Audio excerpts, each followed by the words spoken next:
Loma Sports Talk, worldwide, with some news from the world of boxing. So y'all know what time it is. You ain't in a rush to get concussed. Well, the big one, coming in less than 24 hours, you know, Vasil Lomachenko versus Guillermo Taz Rigondeaux, right? Two-time Olympic gold medalist, both of them.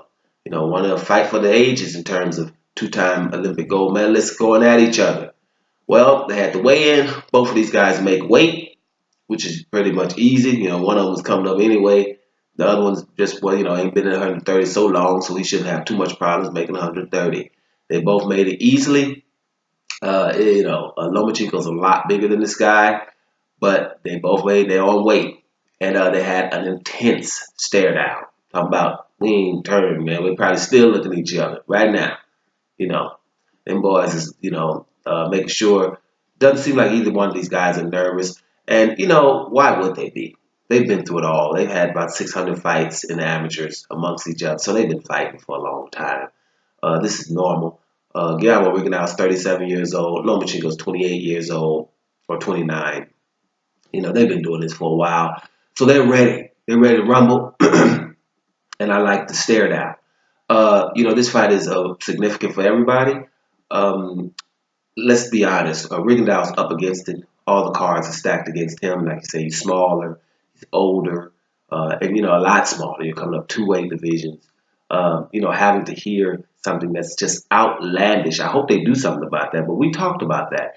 That his title that he has at 122 pounds, he will lose his title, even though he's fighting at 130 pounds, two weight divisions up. The WBA, if he loses, will take the title from him, even though it has nothing to do. This is unprecedented. We haven't heard or seen nothing like this. I can't remember. Been listening to a lot of guys, reading a lot of articles. No one can remember this. Even the trainer of Andre Ward, Virgil Hunter, excuse me, he said, it's almost criminal what they're doing. And he's been in the business a long time. You talk to Virgil Hunter, he'll tell you about stuff that's been happening in the 50s, 60s, right? And he can't remember that either. If a guy goes up, and I said it before, a couple of weight divisions, he's not fighting for the title. You should be actually proud about him. You should be proud. Hey, that our champion is going to try to do something real spectacular, real important. But instead, you're trying to get him out of the game, and it's obvious. So having all this weighing on your heart going into this match, it's going to be, you up against Rigondeaux, no doubt about it. Now, let me just go and get to this, a prediction. Like I said before, this is nothing new for anybody who's checked any of these videos out about Rigondeaux and Lomachenko. I think Lomachenko's just big and skilled when it comes to him versus Rigondeaux. When you have two technicians, I normally would go for the bigger technician. And here is no different. I think that Lomachenko stops him late or a points win. And like I say, I don't think Rigondeaux can win on points here unless he really does something spectacular.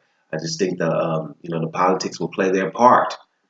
We know who they want to win, so it's going to be hard for him to do. I think that Lomachenko throws a lot of punches, and Rigondeaux will have to do some things to keep him off of him. Now, I got Lomachenko points win or late stoppage.